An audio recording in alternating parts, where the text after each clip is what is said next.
For thousands of years, humanity shaped the world with stone. Then, almost by accident, two completely ordinary metals were combined, creating a material that would literally transform civilization forever. Welcome to today's Explainer. We're embarking on a deep dive into a period of history that is fundamentally defined by human ingenuity, and really just this relentless pursuit of progress. We are exploring the Bronze Age. We're talking about an extraordinary era spanning roughly from 3300 BCE down to 1200 BCE. This was a pivotal, absolute game-changer of a time when our ancestors finally unlocked secrets hidden deep within the earth, secrets that would forge the path to modern civilization and elevate human potential to heights they couldn't have even imagined. Now, to truly grasp just how explosive this discovery was, you kind of have to put yourself in the shoes of early humans and confront the absolute, brutal limits of their everyday reality. Before this moment, human progression was completely, 100% constrained by whatever materials just happened to be lying around on the Earth's surface. Think about the sheer physical exhaustion of early life. Every single tree you chopped down for shelter, every animal you hunted for dinner, every acre of land you desperately tried to clear for farming, it was all this agonizingly slow process, and it was totally dictated by the blunt force of chipped rock and bone. The physical toll on the human body must have been just immense. And because basic survival required so many calories and so much of your day, human population growth and technological innovation were basically trapped. They were in a state of total stagnation, just waiting for a spark. They needed a catalyst. Section 1. The World in Stone, the Limits of the Neolithic Age. So historians generally organize this whole progression through the three-age system, right? You've got the Stone Age, the Bronze Age, and the Iron Age. During the Neolithic period, which is the New Stone Age, life was an endless, grinding battle against the elements. If you wanted to build a massive monument, or, harvest an entire field of tough, fibrous wheat, you had to rely entirely on stone, bone, or wood. And you know what's really interesting? Even when early humans transitioned into the Chalcolithic period, that's the Copper Stone Age, things didn't actually get much easier. Sure, finding early, naturally occurring copper was a step forward, but pure copper is exceptionally soft. Think about it. If an ancient warrior swung a pure copper sword at a solid wooden shield, that blade would literally bend in half upon impact. It was completely useless in a prolonged battle or for heavy construction.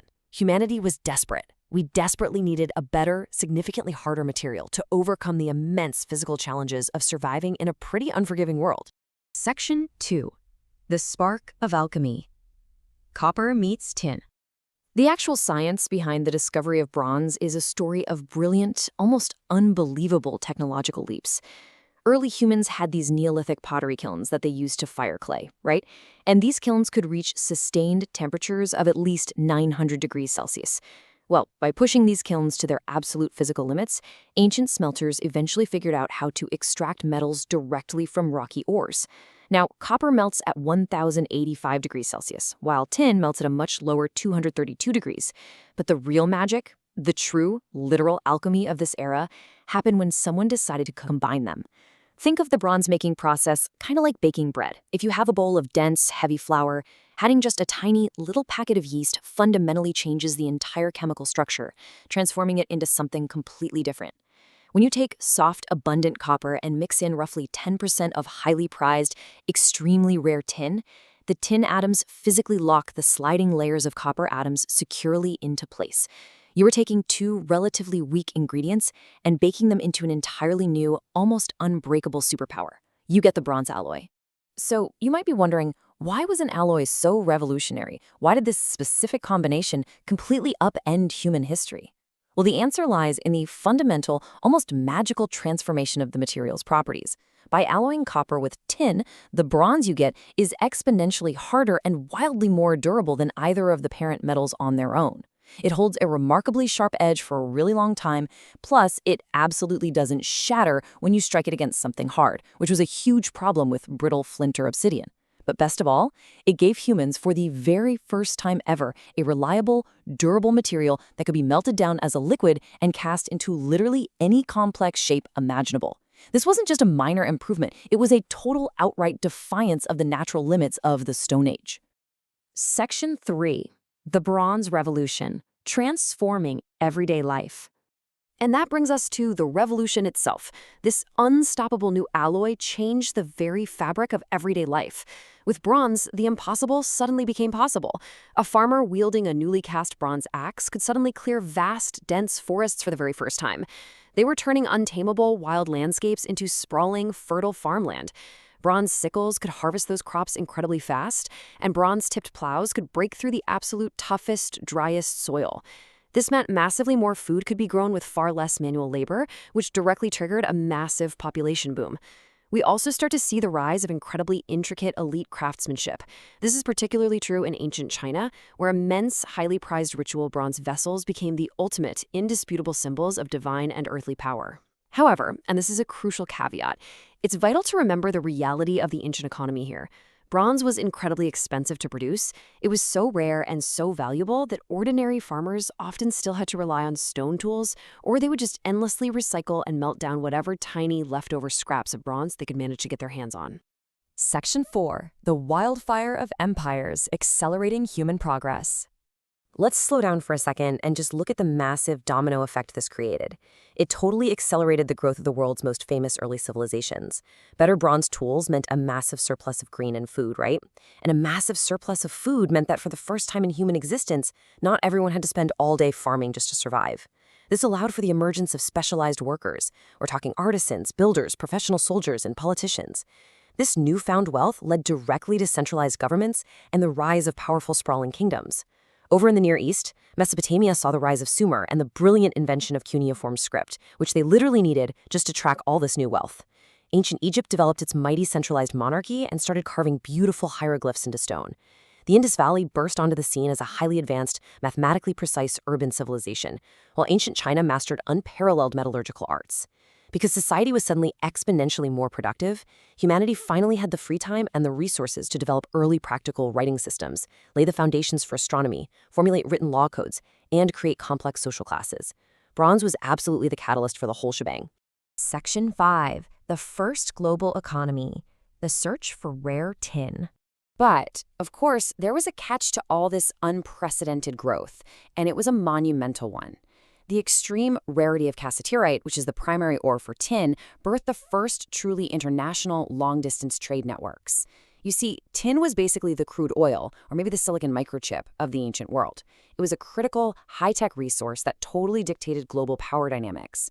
Unlike copper, which is fairly common, tin occurs in very, very few highly localized places on Earth. So, to fuel their bronze-powered empires, these great civilizations had to look way beyond their own borders. They became inextricably connected through their desperate ongoing demand for this alloy. Huge caravans and fleets of ships traversed the Mediterranean and the Near East. They were trading luxury goods, fine textiles, exotic spices, and precious metals, all for just a small shipment of tin. This created a booming, incredibly wealthy economy of merchants, and really for the first time in human history, it deeply intertwined diverse cultures into this massive but fragile global network. Section 6. Forging the Art of War. Reshaping ancient conflict. Now, we also have to pivot to the darker side of this era and see how this newfound wealth and technology escalated into organized, frankly, terrifying military might. Before bronze, warfare largely consisted of chaotic tribal skirmishes fought with simple projectile weapons or blunt stone instruments. But the introduction of this alloy triggered a rapid, deadly evolution in ancient conflict. First, we see the creation of impenetrable bronze armor that could easily deflect stone and early copper weapons, protecting soldiers like never before. Then, we see the forging of lethal, long-reaching bronze swords and spears that wouldn't shatter on impact. This completely replaced chaotic raids with disciplined, heavily armored infantry phalanxes. And ultimately, this ancient arms race culminated in the devastating battlefield deployment of the swift war chariot. This invention functioned as the absolute apex predator of its era. It was quite literally the ancient equivalent of a tank. The empires that controlled the bronze supply controlled the ancient world, and they used this devastating military technology to violently expand their borders and fiercely protect those vital lifeblood trade routes. Section 7. The Ash of Empires. The Mysterious Collapse. But as quickly as these empires rose to unprecedented heights, they suddenly and quite mysteriously fell. During the 13th and 12th centuries BCE, the ancient world experienced what was basically a catastrophic, cascading systems failure. Historians call it the Late Bronze Age collapse. The precise cause is still an archaeological puzzle. It was likely a perfect storm of earthquakes, devastating droughts, famines, and violent invasions by mysterious seafaring marauders known to history only as the Sea Peoples. But here's the fascinating part. Their greatest strength, their interconnectedness, actually became their fatal flaw, because their entire society and military relied completely on international trade for rare tin. The very moment those trade routes fell, the empires were plunged into the Dark Ages. Cities were abandoned, palaces were burned, progress abruptly halted. The delicate international networks that supplied the world with its precious tin were completely severed, and these mighty empires literally ground to a halt. This massive, terrifying disruption forced humanity into a desperate corner. Without tin, there was no bronze. And without bronze, complex societies simply couldn't function. This stark contrast between materials suddenly became a matter of pure, primal survival.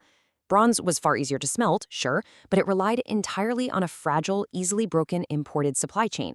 Terrestrial iron, on the other hand, it's incredibly abundant, almost everywhere beneath our feet. But it comes with a massive catch. It requires a sustained, blistering temperature of 1,250 degrees Celsius to smelt. That is a heat that was previously completely out of reach. It's so important to realize that iron wasn't adopted because it was initially better than bronze. Actually, early iron was softer and super prone to rusting.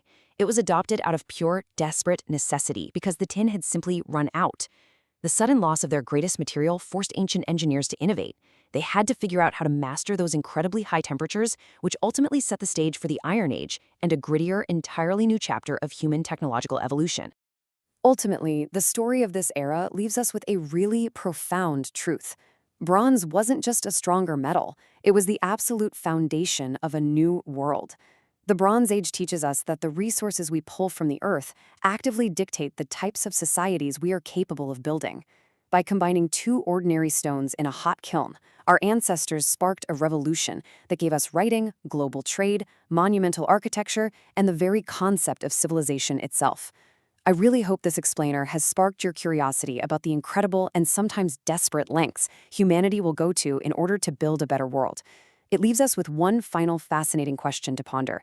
If bronze was the foundation of the ancient world, what invisible materials are forging the empires of our future right now?